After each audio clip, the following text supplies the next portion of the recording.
actually filmed and recovered like over 20 minutes, about 25 minutes of unexplainable, strange phenomenon appearing on the side of this mesa. The whole mesa's lit up. The whole mesa's lit up. You see it on camera? Yeah. Yeah. That is crazy. The whole thing's lit up. It's like an iridescent glow. And gone. Oh, there were shadows going across it. What? Yeah. Beautiful cactus right on the edge of this death drop over the edge. So I got stung pretty bad.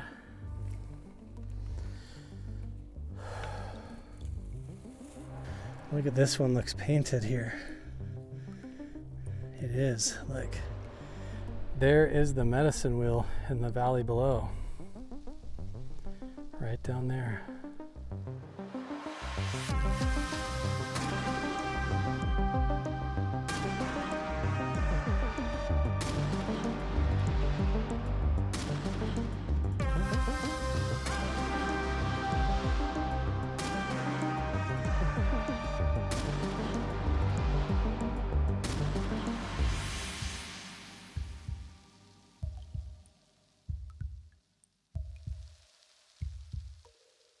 You ready?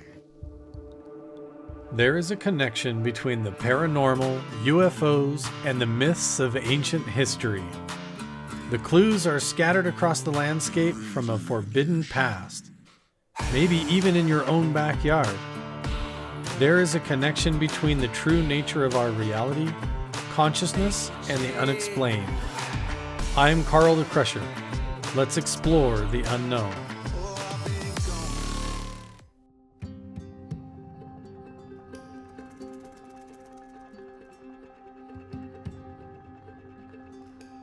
Hey everybody, I'm back. Ty came up here yesterday to the Magic Mesa in the morning. He saw the phenomena of the solstice lights again. Even though it's a few days later, it's the same basic alignments coming up. And so I thought today, I've waited a few days. My back was really sore. I went through some stuff I had to get through at home, but I'm back up here now. And I want to take today, now that I'm the only one here, to go up and explain everything that I know about the meaning of what the petroglyphs are, the story that they tell, and how it came from the Native Americans that learned it firsthand. We're going to look at the environment, we're going to look at the phenomena of the lights, and instead of trying to apply any of our personal beliefs or any kind of religious overlay on top of it to try and jump to any conclusions, we're going to stick with the traditional interpretation and lay it all out in a way that's never been done before. We're getting ready to hike up now, and we'll look at the phenomena of the solstice lights. It's actually happening right now. We need to get up there, but I want to point out as much as I can, this is the datura plant. I'm not sure how this fire started. Somebody that looks like came up here and chopped down and burned up a sagebrush here, but this datura plant and flower is a very highly psychoactive plant that if you go up and mess with it, touch the flowers, make it into a tea, smoke it, drink it, or any of that stuff, it is very toxic. In fact, there's a reservoir up around the mountains up here called Gunlock Reservoir, and a couple of the younger members of the Paiute Nation did a datura ritual, and while they were under the influence of the psychoactive effects of the drug, these two young men of the Paiute tribe drowned in Gunlock Reservoir. They actually swam out into the lake and they never found them again. And this is not a pleasant psychoactive. It is a hallucinogenic that supposedly makes you face your shadow demons and all kinds of spooky stuff. It is not a pleasant experience. If you see this type of plant out in the wild, you don't want to mess with it. But I'm going to show you petroglyphs that actually show the deities of the Paiute performing rituals with datura. We really don't know if earlier tribes, desert archaic people before the Paiute, if they were also using datura or psychoactive substances at all in any of the rituals. But the newer petroglyphs up here do show some sort of shamanic visionary experiences, and they have the depictions of these deities right next to the datura plant, and hopefully I'll be able to show you. Now, I'm not saying that that is the explanation, that everything up here and all the petroglyphs are some kind of a hallucinogenic trip or a psychedelic thing. I'm just saying that part of some of the generations of thousands of years of rituals that were done up here did involve it. Most of the groups that come up here to even look at these petroglyphs, they immediately interpret them through the lens of Mormonism and the Book of Mormon, and they apply a Christian overlay, and they try to say that all of these petroglyphs have to do with the story of Jesus or John the Baptist. I'm not going to make any comments about that. We're just going to say, I'm going to stick to what the petroglyphs actually show. We're going to talk about that, focus on the summer solstices, and we're going to look at the actual environment, the phenomena as it is, and we're going to stay at that level. If people want to go extrapolate on top of that further and jump to a bunch of conclusions about what they think it means, you're welcome to do that. But to me, I want to stick with the actual historical traditions of what this is all about as far as I understand it, and we're going to go with that. Hopefully I don't offend anybody. That isn't my intentions. I'm right in the middle of Mormonism, the Native American traditions, and being up here, knowing what I know, and talking to people that are from the Native American tribes and history from that, and coming up here myself and having my own experiences. So we'll go from there. I can say that as someone who grew up in the LDS church, served a mission, I was in bishoprics and on the high council, I can definitely say none of these petroglyphs, none of these solstice events, none of the evidence or the oral traditions that I can tell have anything to do with those stories or writings from the Book of Mormon. It doesn't seem to fit with me, and hopefully we can cover all of that today and what I understand this stuff to mean and what I've been taught. Also, I don't understand if these do indicate those older traditions, why none of the same symbolism and all that stuff is reflected. Most of these figures have horns, and these symbols would be not considered Christian at all. It is what it is. I'm just one voice. I know that when I was up here, there was a whole group of amazing people that were really kind to me, that had completely different interpretations as to what all of this meant, what all the petroglyphs were about. And so I'm just going to use my own voice. I'm going to stand in the midst of that whole crowd, one person among all these other people up here, and try to give my version of what all of this is, instead of just stand there quiet and let everybody else tell the story for the indigenous people. So I'll come up here, we're gonna go through it all the way through as much as I know and try to share it with you today.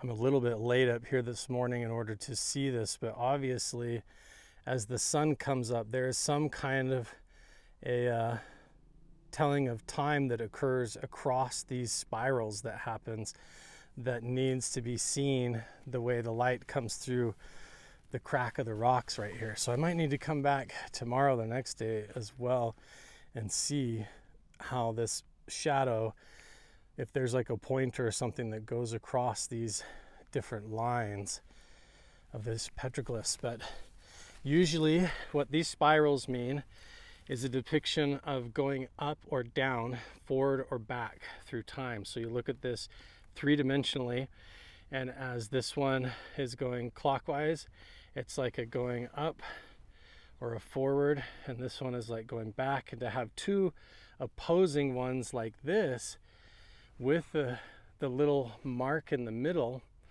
this would mean this is like the underworld and the heavens above, and then the earth in between, and this is like a portal symbol. So this is where like a meeting place between the above and below, the underworld and the heavens. And then you have this marking right here. I'm not sure what that is. It almost might be the head of a serpent line that comes in as the shadow comes in on the solstice, and the line moves off of this. It might match up with that. And there is the valley. So let's continue on up and we'll show you some more amazing stuff. As long as I live here, this is going to be a place that I'm always going to visit. This will be a mystery and a series that never ends. I have entire playlists on my YouTube channel that you can go over to playlists and sort for Magic Mesa, Beyond Skinwalker.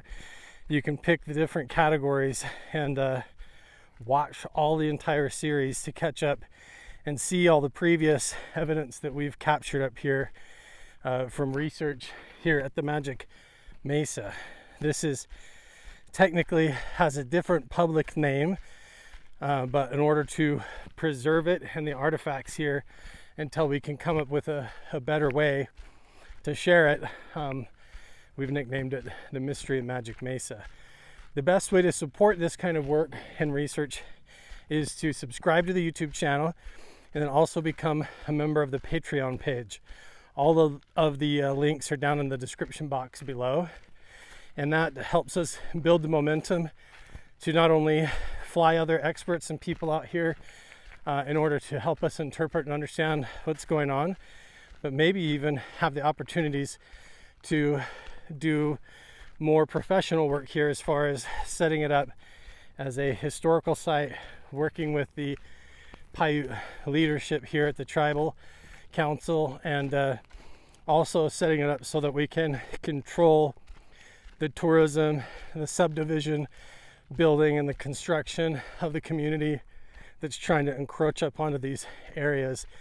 I'm not trying to be a whole big social advocate or anything like that for any kind of cause, but these places to me are sacred, and what we're trying to share with everybody is the beauty of how for thousands of years these spots have had cosmic alignments that if you touch them, move them, dig them up, or disturb anything in this area, you're basically desecrating an ancient site that would be considered like a temple. You're not going to go into some Buddhist monastery or a Hindu temple and start shoving that stuff around. But for some reason, these ancient indigenous Native American sites that are full of this spiritual and cosmic symbolism just get built over with subdivisions and modern development. And I think we can do better and have other options. We made it back to the entrance. Now there is a lot of fascinating petroglyphs on top right up here that we need to come back up and talk about. That's actually where the symbol of the datura is carved up there as well. But we're gonna drop in right here and check out these main panels. Try to catch some of them as the morning sun is still rising and we're still in this window of the solstice. We've made it back to this point here where the shaman seat is right up there. We're gonna run up there in just a second. This here, we came here earlier and crawled down and talked about these strange glyphs and what they could mean.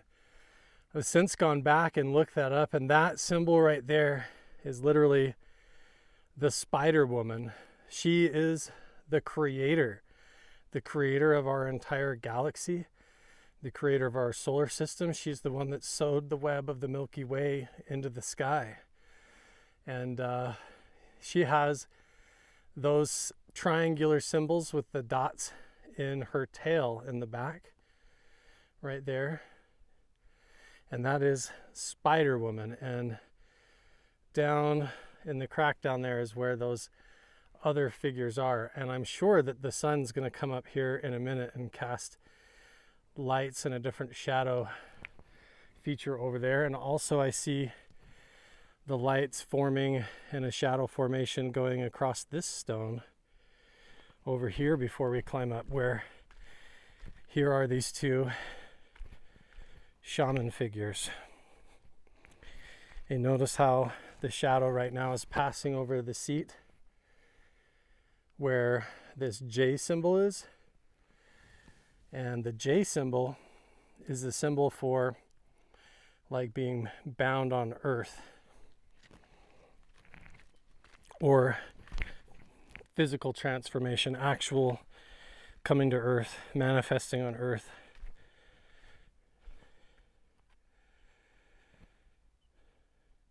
It's either, usually a J and a hook and a J going the other way. But here we have these figures right here, and this whole shadows creeping up over this entire boulder, probably going to come back. So here's one form of this hook or J, and then another sort of symbol right here. But notice how they have the horns on the head. They're in the squatter man position. All of this stuff is shamanistic, archaic stuff, not found in Christianity, but in these ancient indigenous tribes that had star system beliefs. Okay, let's go up to the shaman seat and let's see where the lights are at here. Here we are. All of these things are significant. There is the beam of light coming down, landing upon the face of the petroglyph stone right during the season and the time and the changing of the summer solstice, the longest day of the year, the center point of the seasons. Notice where the light is coming from matters. It just came up over here above this entire creation scene. It shows the entire depiction. We're going to go up there in a minute and I'll explain what all of this is. But see, that's where the sun's coming up on the solstice. It's cresting up above the story of creation, and all of these symbols are the different symbols of the creation of the universe and our solar system, the different eras of man, the different 1, 2, 3, 4, 5, 6, 7, 8, 10, these different separate kingdoms in order and disorder, and the twins of creation and all that stuff. And that light comes down and tells this story.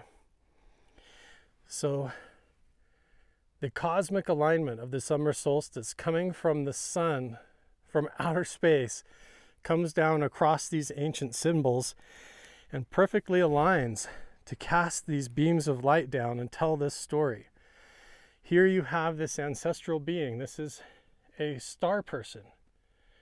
This would be considered like an extraterrestrial, an ancestor being. This would have been like the villager or the shaman's ancestors, their great grandpa or someone else had gone before them that had already done this and have come back from the future or from another dimension to share this.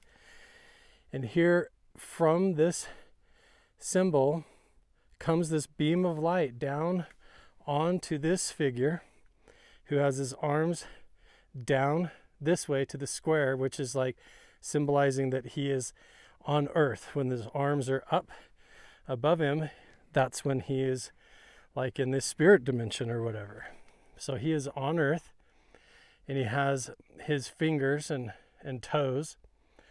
And this beam of light, as the sun comes up, is moving across him and telling this entire story of transcendence, of going from being a regular shaman all the way up. This could be a scene of the symbol of his birth. This could be the mother and the father, and this could be the birth and the placenta, and this is the child.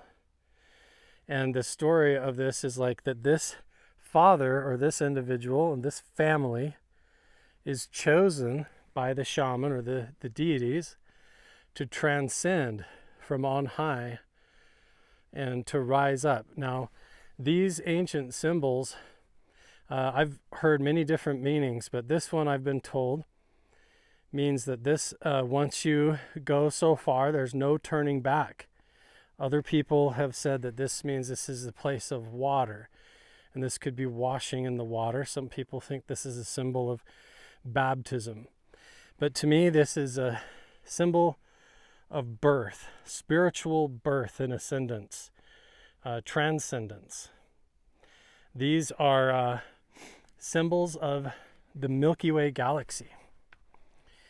See, the ancient Native American people, a lot of people come up here and they say this is the symbols of a village. In ancient Asia, these were symbols of the village, but to the Paiute and the Native American people, with all their cosmic symbols, this would have been the Milky Way galaxy.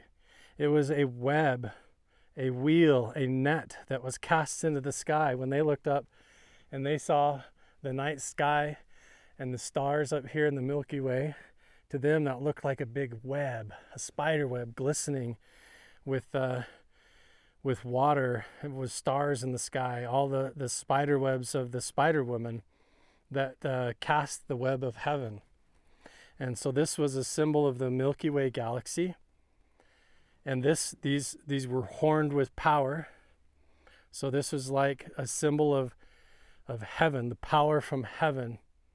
And then here you have, again, these same symbols that you see in the tail of the Spider Woman.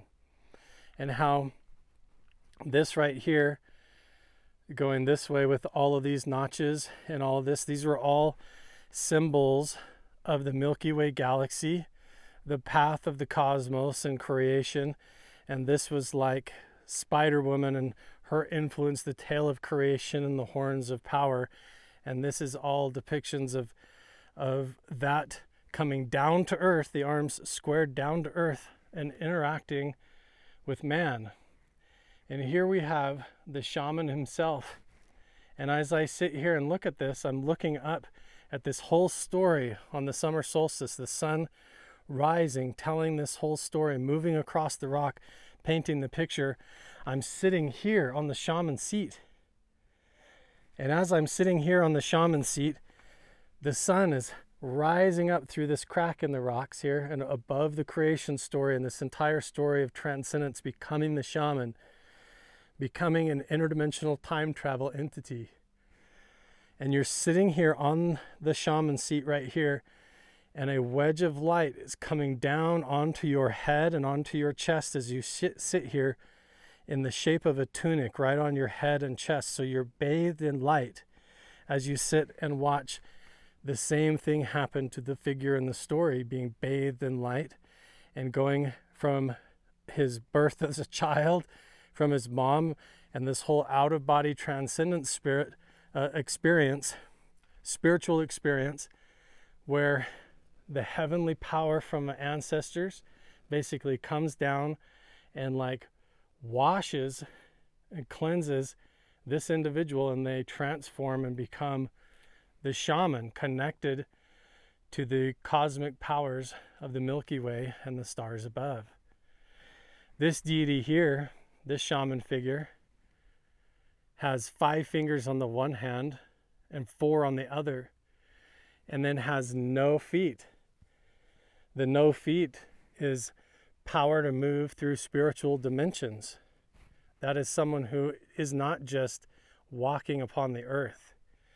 This is someone where this spiritual energy and communication, this power through the horns, goes up to the Creator and has power of creation, just like the Spider Woman has created. And that power through the ancestors comes down to the shaman and basically transcends the consciousness and the soul of the shaman. And this is the cosmic story of that happening, and how the ancient clans of the Paiute, the desert archaic people before them, all were involved in this. And as this sun comes out, it shows this whole creation story all the way up to this serpent line, this cosmic Milky Way serpent line. And as we go up here, we'll see the entire story of the creation. And as we go over here, we'll see the symbols of the Bear Clan. I'm gonna go ahead and stop this clip and we'll talk about that. I could spend hours and hours and days up here, and who knows, maybe I will. But we have all these symbols over here. These look like swastikas, but they are very tied into the rotation of the Big Dipper around the North Star that would happen right there. All of these symbols are what would be considered old esoteric magic. These were symbols that had to do with the rotation of the Big Dipper around the North Star in that clockwise direction, and syncing up with that, with this whole story. So you're sitting here on these big stones performing these geomancy esoteric ancient rituals, tapping in to these ley lines of the earth with this entire summer solstice in this magical valley of the Magic Mesa on this trail. And for thousands of years, the shaman has sat here and then laid up here in this shaman seat as part of the Bear Clan and done these initiation rituals to become the shaman. And I'm going to come back over here in a little bit once I've covered my ground as the sun's coming up, and we're going to talk about my personal experience at the end of this. What happened to me the first night that I came up here. I stayed overnight and I sat in the shaman seat not knowing what I was doing and what happened to me. We were just standing down there looking at the shaman seat, climbed around and up here, and you'll notice this big slab right here, this dish, you're meant to lay back against with the back of your head basically where this figure is. And then what you do from here is you look at this shaman figure and notice, what does he have next to him? That is a cosmic serpent and also a symbol of the datura flower. So the Paiute could have done this particular seat as part of a datura initiation ceremony where you take the hallucinogenic and experience something laying here on this rock. I am not promoting taking substances or doing datura. In fact, it's very dangerous. I don't think you should do that. But I'm just showing what's here, and that this appears to be a symbol of the datura flower next to the symbol of the shaman who is already transformed. This could also be a depiction of the shaman with the headdress, or it could be a symbol of the ant people. They came up from the underworld and communed with the Native Americans. That's the other thing. More than having an overlay of the Christian themes, there is heavy themes throughout the Native American tribes, from the Hopi to the Navajo, the Dene, the Paiute, all talked about the ant people. These are people, other entities from the underworld that came up and saved them during a cataclysm, and they were often depicted with antennae or horns that were then emulated by the headdresses of the shaman and depicted in similar fashion. So being able to tell whether they were the Siteka, the giants, or whether they were the ant people from the underworld, or whether they were the shaman dressing up as the star people, the ant people, or the Siteka, and doing rituals in honor to them, we don't know. It's all mixed together, so you have to kind of interpret them as being one and the same. The Native American people, when the shaman dressed up and embodied themselves as the Siteka or one of the elemental beings like Iotoi or as a wind spirit, they would take on the embodiment of those elements, and that was their god, and they were calling that upon them and taking upon those abilities and powers and performing those rituals. It was very much esoteric magic conjuring. As the morning unfolds, we're also going to see this shadow come up and tell the story of the Bear Clan. This is the symbol of the Bear Shaman. This isn't a symbol of Jesus or anything like that. This is arms down, straight up the symbol of the Bear Clan.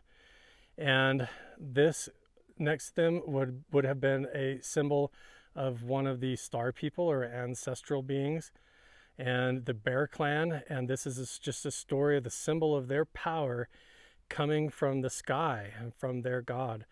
This spiral right here points up basically directly at the North Star.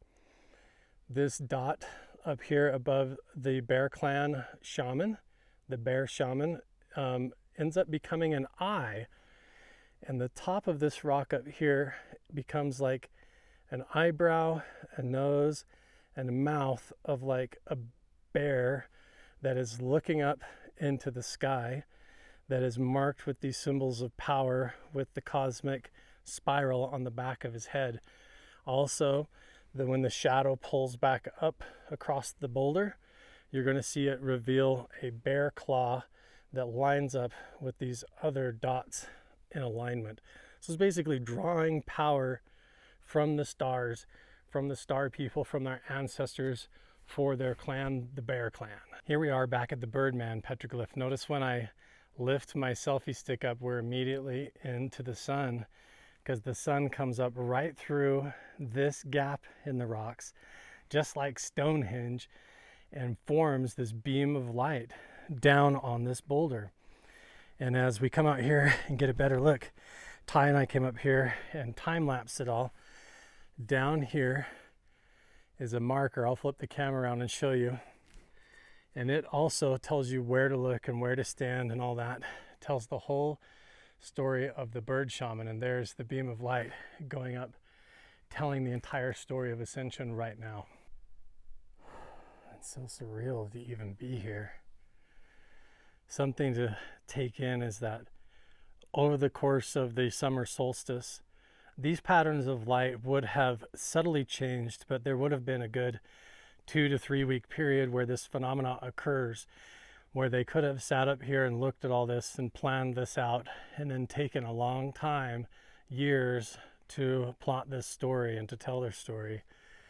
But as you've seen, the light, how it appears on the one hand of the shaman, it goes up to the villager, and then it transforms him through the beam of light that comes from the heavens, and it goes up the rock into the sky, into the cosmos.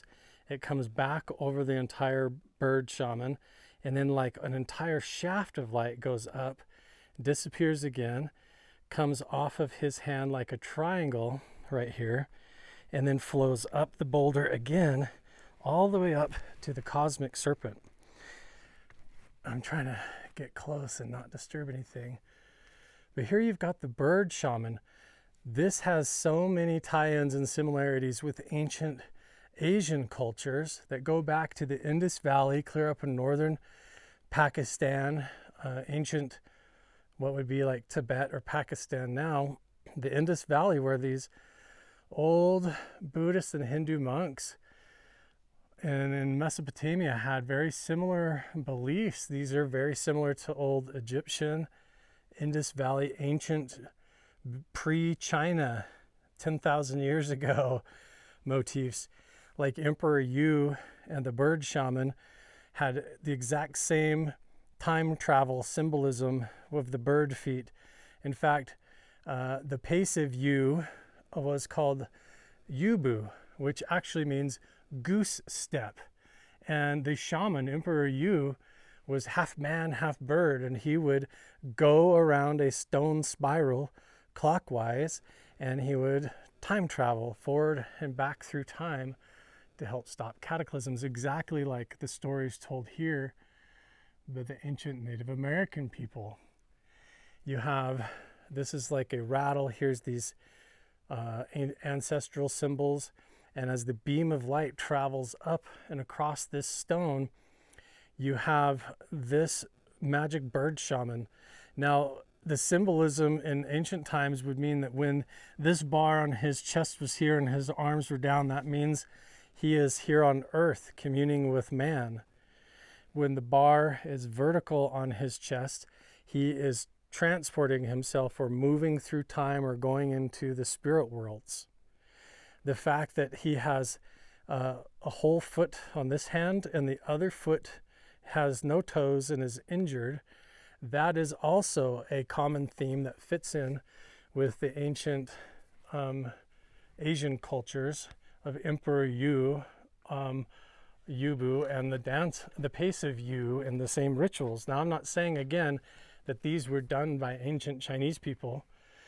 I'm just trying to lay out the similarities culturally and historically of what these meant to the Native American people and where it fits with other cultures as well, exactly, in a way that makes more sense than just saying that this is like a story about Jesus. I don't see that unless somehow is the same entity transforming and manifesting physically on earth multiple times in many different forms. That's possible throughout the culture. The name could change many, many times. The meaning could be exactly the same. But ultimately, these entities were mostly contacted through ancient esoteric geomancy rituals like this.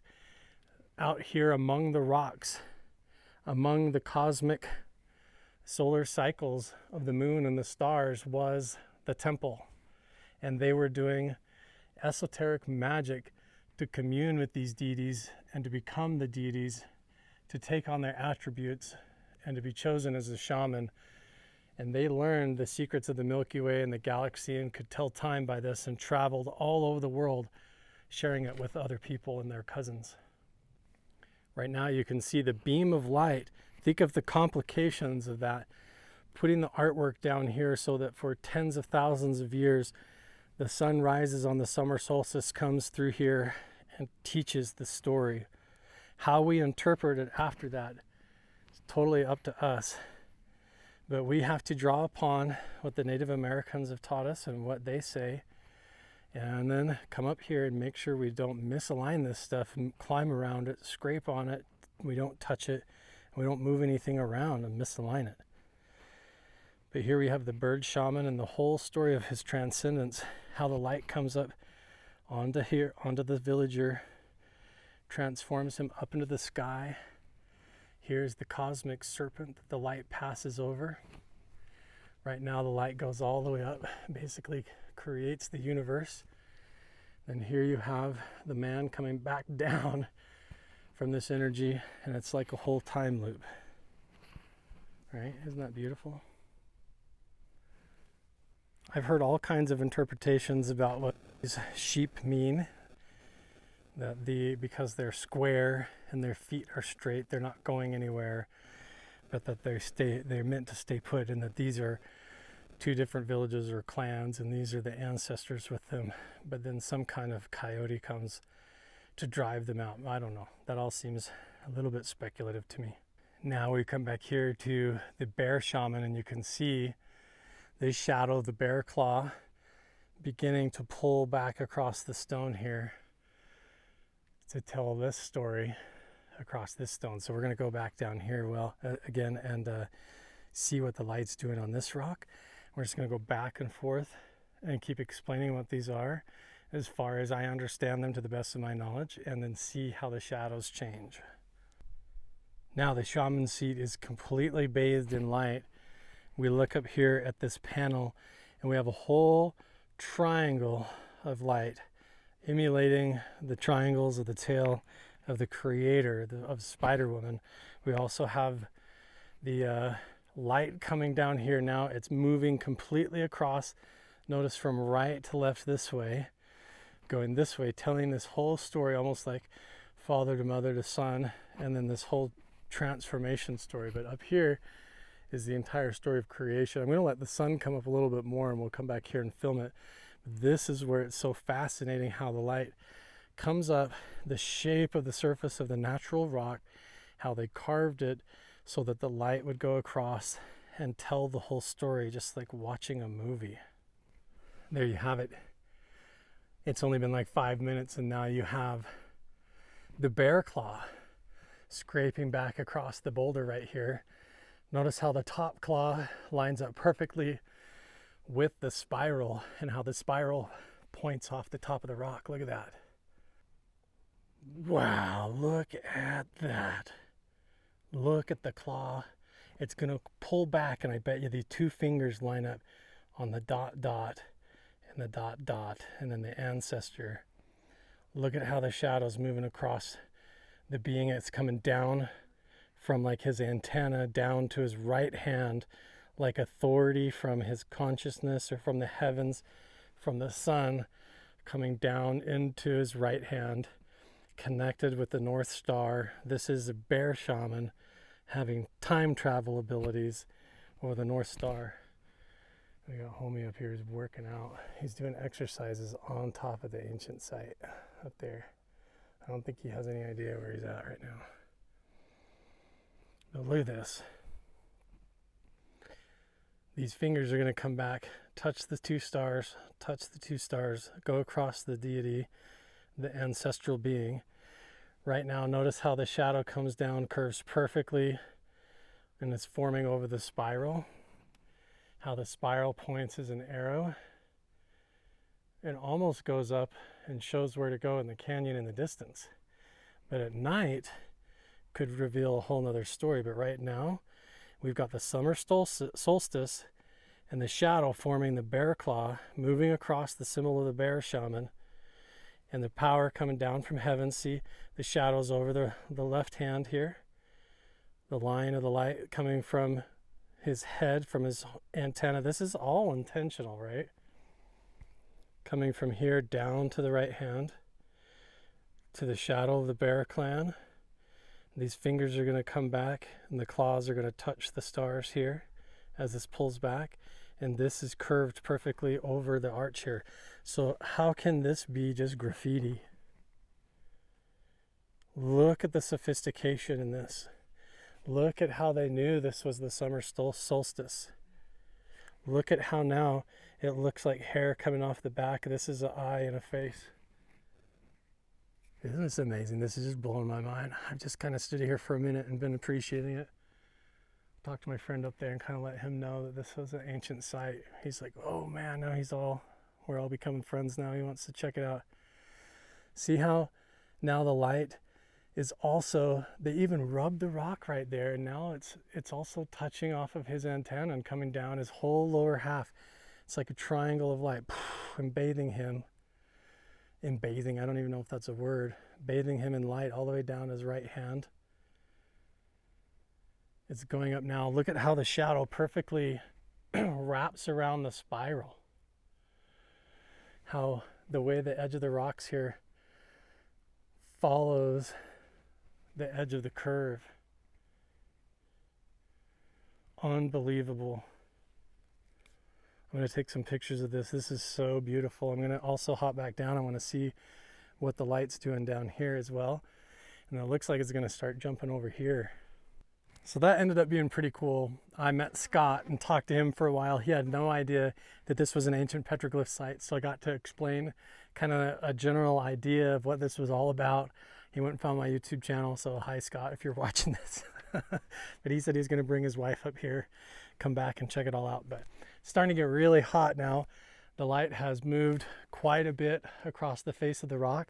But I did notice something that I want to explain and point out, even though I didn't quite capture it on camera. One thing that definitely did happen is that the moment that a triangle of light was completely over the top of this individual, the light was perfectly going down his right arm and his left arm, like coming down from the sky like a triangle of light over him and this symbol that means like there's no going back. And at that exact same time was when the light started to touch this symbol of the cosmic serpent, and it lit up the head of the cosmic serpent on the bottom left, and then slowly filled up that entire corner, almost like a perfect square up there, right at the same time as the triangle of light was shooting down across him right here. So all of this was totally well thought out and planned. The other thing that I noticed was that as that was going on, down here where these two shaman figures are, down here, the shadow of the light perfectly came down and went across each of the horns of the shaman and then down onto that hook J symbol down to the lower left there. So it was like the light is coming down across those two figures at the exact same time as well. Let's go take a look. Now I did just miss the alignment just a moment ago, but you notice how this side of the boulder edges out like that. It sticks out like a lip, creates shadows, and then carved these on here to reflect that so that the light comes over and goes down from the one horn onto the right hand of the other. So this figure above casting the energy down onto the horn and the right hand of the other one here. And a minute ago, it was going perfectly across the horn tip, and then down to that J symbol, which is like the power of heaven on earth or whatever. And so you've got these shaman figures transcending the power from the heavens, from the solar alignment down into them. And so maybe this was another seat of power right here.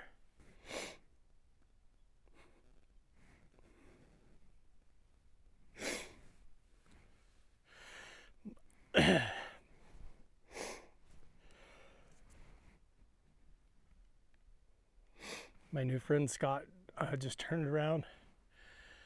It came back up the trail.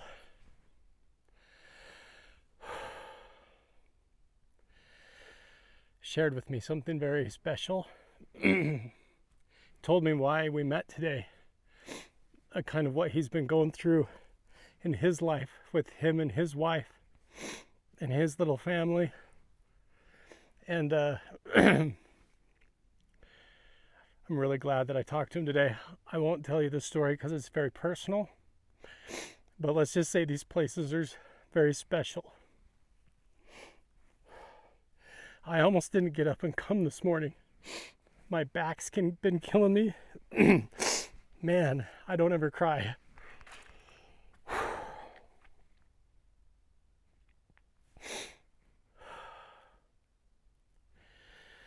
That guy Scott just came down and talked to me, and we had a whole moment. We shook hands, turned around and left, and then he came back and just told me a whole very personal story. Now I know why I was here today, why I came here, and that's what these places are all about.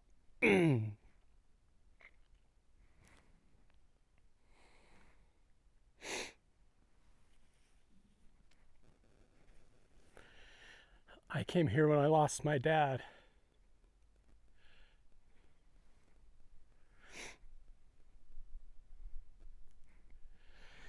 Yeah. Scott, you and your wife, you know. Wow, I wish I could tell everybody else. It's very personal, but wow, that shook me. That was like a miracle. I don't know. It's gonna take me a while to wrap my head around that one.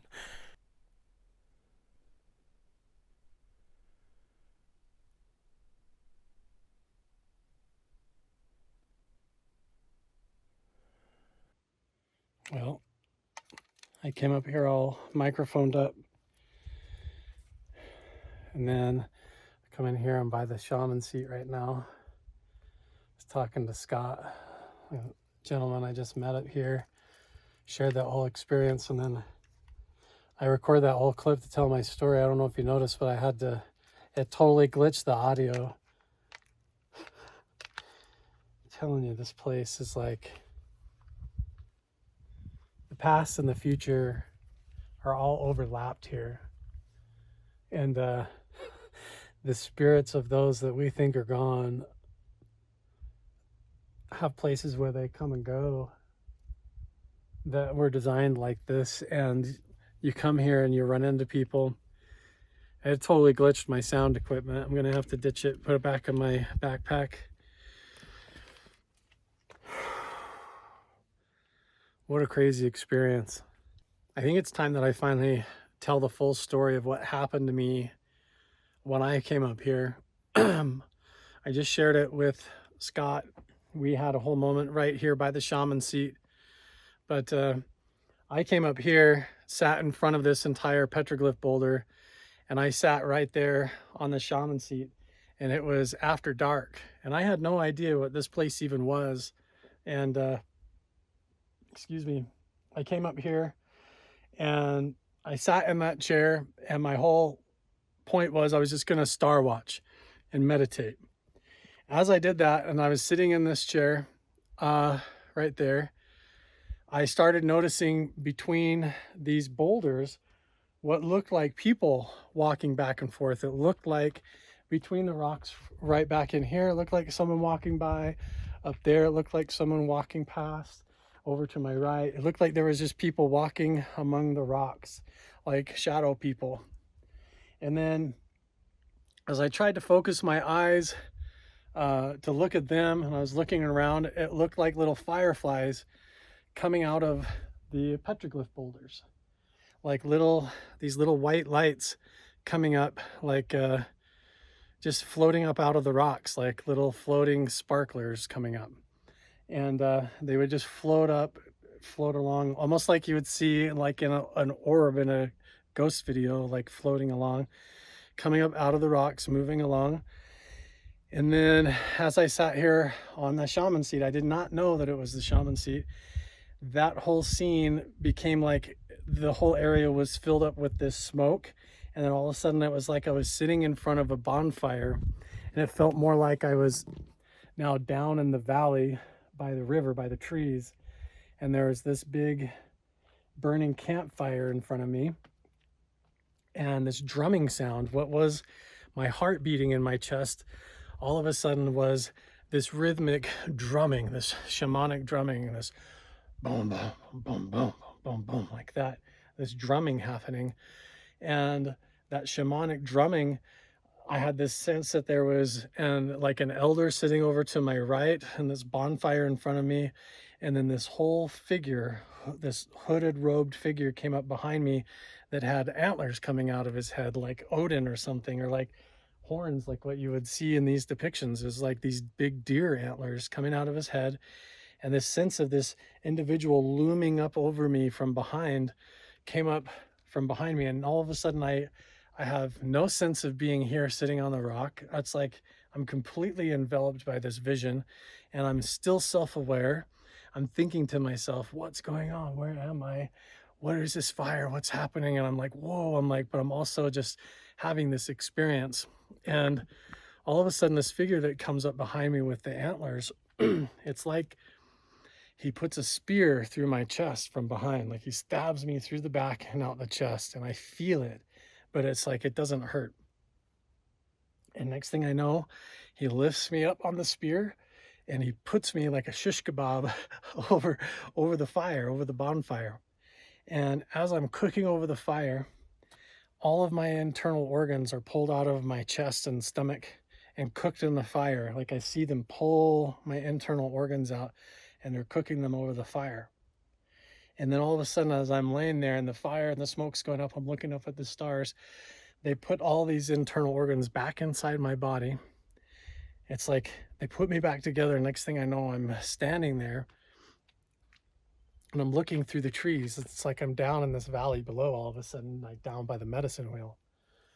And through the trees all the way downstream is like the ghosts of my ancestors going all the way back through time. And they're all looking at me with this feeling of like, now it's your turn. And they're all watching me, and what will you do with this now? Now it's your turn. And they're all looking at me with wonder, like, what am I going to do? And then in the middle of that, and I'm standing in the fire, I have this whole moment of like, look, all that energy, all that karmic debt, it's like, it's gone, it's over. Just let me be who I am now. And let's just, I'll trust the journey, and let's do this. And I kind of accepted the process, and then off we go. Next thing I know, I'm like back sitting on the stone, sitting here in the shaman seat. The dream ends. I remember the whole thing, and I'm aware, and I'm looking around, and there's been like an hour and a half has gone by, and now it's like 3:30 in the morning, and I'm looking around, have about an hour and a half of missing time, sitting on that rock the whole time, the shaman seat right there, looking at these petroglyphs in the middle of the night. So I gathered my stuff up and went home, and ever since then, it's been a non-stop journey of running into people like Scott up here, like Ty, and like others, people who have gone through traumatic experiences, gone through grief and lost someone close to them. Somehow these places have a way of healing that, but there is potent energy here that has a way of messing with my equipment half the time. So hopefully this all turns out. I'm really grateful that I have a group of friends, especially on my inner circle on the Patreon page, that I feel like I can share these experiences with. You can think what you will or what you want about it.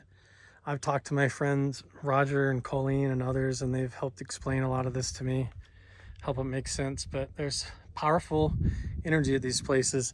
These boulders are scattered across the natural landscape and become a three-dimensional temple, a sacred site that's connected with the stars, the rising of the sun, and the whole cosmos and the flow of linear time. And when you come up here and you intertangle with it, your power of manifestation, the things that you learn, and the experiences that you have are endless. I personally am completely convinced that these are ancient, sacred alignment sites, geomancy sites that are esoterically connected with the cosmos and with the alignment of our own DNA and consciousness. And when you come to these places, they have a way of tapping into that and opening up our consciousness to these other dimensions, to these spiritual realms, and these lessons that our society and the world today really needs to reconnect with. Here we are now above the shaman seat in this petroglyph panel, and the sun is beginning to crest over the edge of this panel of petroglyphs right here. And my best explanation of what I've been told is that this is the entire story of the creation. That over here you've got the sky serpent and the initial ideas and elemental thoughts of creation coming from the spider woman, or from the mind of basically God themselves. And these are the different forms of organization coming into being. There's 1, 2, 3, 4, 5, 6. But then you've got, these are split in half. And it also sort of represents like the power of creation, or a phallus symbol as well. So you've got the power of creation coming out this way. Now you have this arch and these different symbols that have to do with the star and the solar alignments. But down here you've clearly got the goddess. This is Spider Woman. And this is a clear depiction. There's Spider Woman elaborately depicted here with all the arms and everything going off. And then these are different feet going in different directions. Some going to the north. Here's 2 sets going north, 2 sets going south. And you've got this whole panel of the creation of the universe, the Milky Way galaxy, and the solar system. So as you come over here, you've got the powers and the forms of creation forming and coming down from the powers from the spirit dimensions. And this is often considered like a symbol for a womb or birth. And then this is like a child's foot. And over here, you've got a representation again of the Milky Way galaxy, or this web in the sky that is created by Spider Woman, the creator of the galaxy and the universe.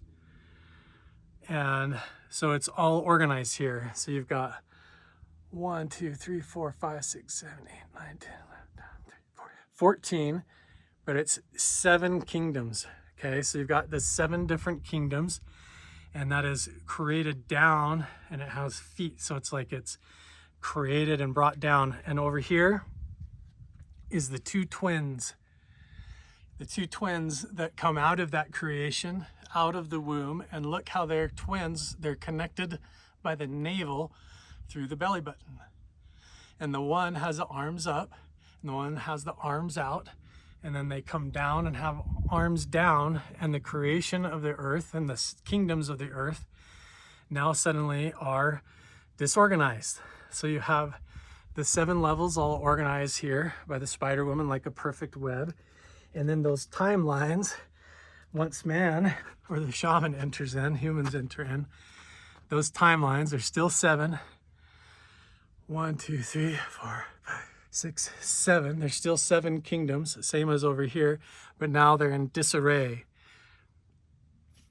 And the soul of man is trapped in the lowest of the 7 kingdoms, or is in the earth with his arms down in the lowest of the 7 kingdoms. But right up at the top, look, there's a way out. There's a portal out. You don't have to be trapped since creation in the lowest of the 7 realms. There's a way out. And this whole story is that story of creation. And as the sun comes up, the creator of the universe and the galaxy, Spider Woman, the story flows down, tells you don't have to be trapped in the lowest level of the 7 kingdoms of the underworld. You can go through the shamanic initiation here, and through the Milky Way from the lower kingdoms, you can get out. And it shows the lower kingdoms, and he's gotten out using consciousness. See, here's the lower kingdoms, here's the creation, the lower triangular, the bottom the world. These would be like the pyramids or the village, the teepees, the village of the world. And this is the Milky Way. We don't have to be trapped below the firmament or the veil between us and the heavens. We have power, the horns of power over the heavens through the shaman to escape the lower kingdom of physical constraints. So here's the lower kingdom. And through the power of the shaman and through consciousness, see it escaping, just like up here, the way out, escaping through the light and this knowledge and transforming and passing it on through generations to our children. This power from on high is a transformative power that changes the soul from a normal man into this new understanding. And you become the shaman, you're initiated as you sit in the chair and you learn the message and what this means. That through consciousness, you take on the horns of power. You become the shaman. You transcend, there's no turning back, and you evolve into a higher understanding that's not trapped in the lower of the 7 kingdoms of physical creation. Isn't it beautiful? I think so. My phone is so hot, it's only letting me film like in tiny little spurts. On my way back down, look at this. Just following my intuition, I hopped down here in the rocks. Found a whole other panel I've never seen before. Clearly has the spider woman and then these horned deities. Look at all the lichen growing in this, how old these are. These are so old. And look, the feet of the spider woman come all the way off and go all the way down across the whole bottom, just like a web, right? My phone keeps overheating. Look at this, here's a zigzag. There's more glyphs up here on top. Right here, here's another figure. Almost looks like he's wearing a hat. And then all the way up here, this is like a basket, or maybe a Milky Way symbol again. A smaller version of that upper panel. Wow, now it makes me wonder what else is right here. It's so hot right now. Like there's symbols all the way down here. I'm back at this same panel and I'm noticing, look, this is all filled in. This is a carving that's filled in with this white lichen, just like the head of this figure. This whole thing is a carving. Look, it goes down here, and this is all of this, that's white stuff is all carved and then has been grown over by layers of this lichen that takes hundreds of years to grow. And look, it comes all the way up here, all the way up here. Here's a whole other symbol, like an arrow. Wow, I've never seen this panel. It's so old. Look at that. Look at all the growth and the carving. That's gotta be 10,000 years old. Holy shit. Wow. My phone will not let me film anything else. It keeps overheating. All of my equipment now is overheating. I've been here from 7 o'clock in the morning now. It's going on at 11, getting into the hottest part of the day during the summer solstice. So it's time for me to leave for my own safety and my equipment's if I'm going to save my footage. That might be why all of my gear is starting to fail and my audio is glitching out. But anyway, I appreciate y'all sharing this experience with me. What a cool moment. I'm so glad. That was probably the whole reason why I came up here, was to talk to him and to share that moment. Wow. These places have a way of opening up your, I don't know how to say it, the magical side of your life in really unique and beautiful ways. This series is not over. We still have a lot to do. I still have not climbed to the top of the actual mesa itself to find the other medicine wheel. And we still have to find the sacred ceremonial chamber farther up the canyon. Last time I went up from the other way, I got attacked by a swarm of bees. And so we still got to go back over there and see if we can find more. But for now, that's all she wrote. And I'll see you guys in the next one. All right, bye. We are again at the front gates of the infamous Skinwalker Ranch. And now I have a really weird feeling like something's watching me. So I got something in my eyes, it's burning. This is terrible. I mean, just wow. Look at that. We're definitely here all alone now and the sun is setting.